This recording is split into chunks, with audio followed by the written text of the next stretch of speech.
Before we discuss the concept of God in Christianity, I would like to clarify a few points. Islam is the only non-Christian faith which makes it an article of faith to believe in Jesus Christ, peace be upon him. No Muslim is a Muslim if he does not believe in Jesus Christ, peace be upon him. We believe that he was one of the mightiest messengers of Almighty God. We believe he was the Messiah, translated Christ. We believe that he was born miraculously without any male intervention, which many modern day Christians today do not believe. We believe that he gave life to the dead with God's permission. We believe he healed those born blind and lepers with God's permission.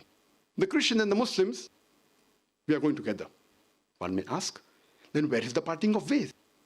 The parting of ways is that many Christians believe, or most of the Christians believe, that Jesus Christ, peace be upon him, he claimed divinity. They believe that he was Almighty God.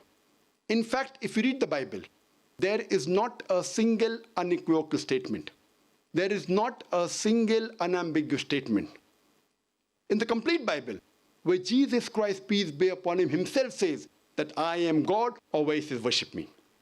In fact, if you read the Bible, it's mentioned in the Gospel of John, chapter number 14, verse number 28. Jesus Christ, peace be upon him, said, my Father is greater than I. Gospel of John, chapter number 10, verse number 29, my Father is greater than all.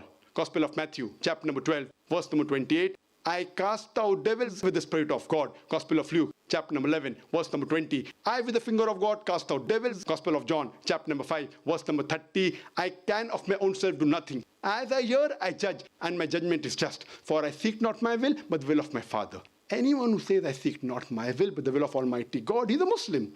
As I mentioned, Muslim means a person who submits his will to God. And Jesus Christ, peace be upon him, said, not my will, but the will of Almighty God. So in Arabic, we say he's Muslim. Therefore, we say Jesus Christ, peace be upon him, was one of the mightiest messengers of Almighty God.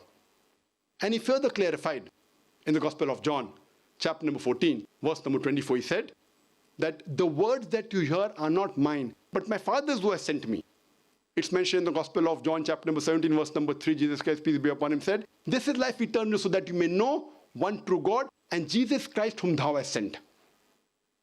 It's clearly mentioned in the book of Acts, chapter number 2, verse number 22. It says, Ye men of Israel, listen to this. Jesus of Nazareth, a man approved of God amongst you by wonders and miracles and signs, which God did by him, and you are witness to it. A man approved of God amongst you by wonders and miracles and signs, which God did by him, and you are witness to it.